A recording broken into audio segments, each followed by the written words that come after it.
Dan berusaha untuk mengetahui lebih pasti bagaimana sebenarnya penyebab tenggelamnya KMP Tunu, kita telah terhubung dengan ahli stabilitas perkapalan ITS, Pak Hasanuddin. Selamat sore, Pak Hasanuddin. Selamat sore, Mas Said. Baik. Baik, terima kasih Pak Hasanuddin sudah bersedia berbincang bersama kami. Saya mau langsung saja, kalau pengamatan Anda dan menurut Anda mungkin juga memantau informasi yang beredar begitu, apa yang sebenarnya menjadi penyebab utama tenggelamnya kapal ini? Jadi gini, untuk penyebab tenggelam kapal itu tidak terjadi di satu penyebab. Biasanya adalah korelasi dari beberapa penyebab.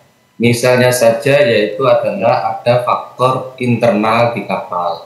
Kemudian juga ada faktor eksternal. Kemudian juga ada faktor yang terkait dengan operasional kapal.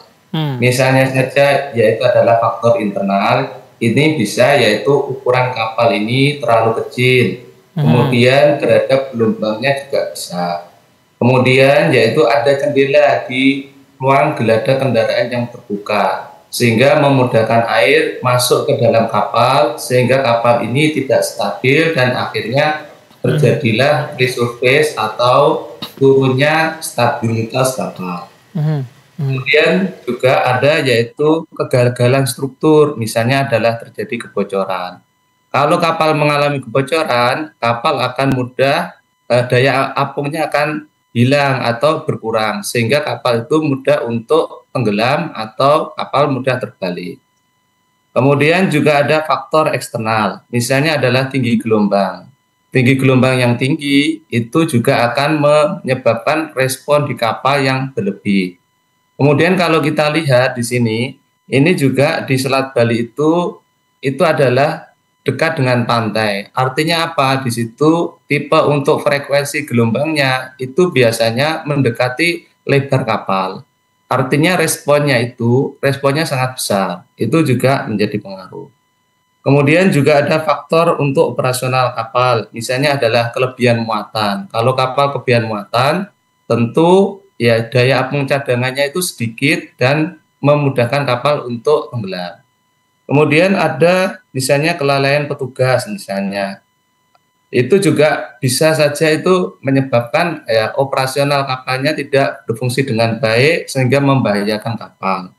Kemudian ya kapal tidak dilasing. Jadi rata-rata penyeberangan yang ada di Indonesia kendaraan-kendaraan itu tidak dilakukan pengikatan, sehingga ketika itu terjadi miring sedikit, maka kendaraan akan bergerak ke samping, sehingga nanti akan menambah momen ke samping kapal, sehingga memudahkan kapal untuk terbalik. Kira-kira seperti itu, Mas.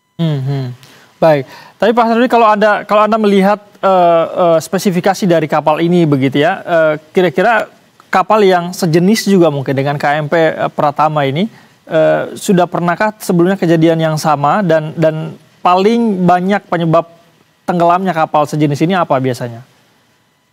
Kalau kita lihat di Bali itu kan dalam waktu dekat ini kan sudah ada 3 kecelakaan kapal di tahun yang berdekatan, mulai dari 2018, kemudian tahun berapa itu barusan, kemudian tahun 2025. Jadi ya di Bali kita harus melakukan analisa yaitu kesesuaian antara tipe kapal dengan perairannya. Itu harus dilakukan penyesuaian. Sehingga dengan demikian itu tidak lagi untuk natural frekuensinya itu tidak sama dengan natural frekuensi kapal. Jadi kapalnya misalnya adalah lebih besar. Kalau lebih besar nanti ketika dia mendapat gelombang, maka responnya di kapal itu tidak terlalu tinggi. Bisa juga yaitu pembenahan di misalnya adalah operasional ya, pembenahan tugasnya harus melakukan pengecekan, terutama misalnya adalah truk-truk yang odol. Truk-truk untuk kapal-kapal yang ada di Indonesia terutama itu biasanya kebanyakan yaitu adalah mengangkut truk odol atau overload over dimension. Sehingga itu juga menambah beban di kapal atau yaitu mengurangi dari daya apung cadangan. Seperti itu, Mas. Oke, berarti cenderung lebih karena overkapasitas begitu ya Pak Hasanuddin ya? Ya, bisa juga seperti itu. Atau ya yang ada maksudnya ada berita, saya ini harus di cross check nanti, yaitu adalah misalnya terjadi kebocoran. Kalau itu terjadi kebocoran di kamar mesin, itu harus hati-hati karena kalau mesin itu mati, otomatis kapal tidak bisa melawan ombak. Akibatnya kapal terombang-ambing. Dan kalau kena ombak yang besar, akibatnya kapal itu mudah untuk terbalik. Baik, dalam kondisi darurat Pak Sanudin, kalau melihat dari tipikal kapal ini begitu ya, atau fasilitas yang ada di dalam kapal ini, dalam kondisi darurat, apakah sistem keamanan untuk kemudian meminimalisir jumlah korban? Karena kita tahu ada puluhan korban yang hilang begitu ya. Apakah ini sudah cukup memadai misalnya untuk sistem keamanan apabila terjadi hal-hal yang tidak diinginkan Pak Sanudin? Ya, itu mendingan yaitu adalah sistem preventif. Jadi kalau preventif yaitu misalnya adalah dilakukan pemeriksaan berkala. Kemudian misalnya terjadi kebocoran, harus segera dilakukan yaitu penambalan sehingga tidak terjadi kecelakaan seperti itu. Jadi lebih ke preventifnya, itu yang saya lihat. Oke. Baik, Pak Sanudin, terima kasih atas waktu dan informasi Anda.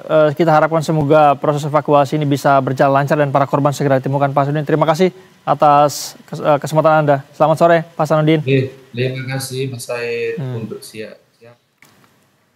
Dan pemirsa berita Satu Suara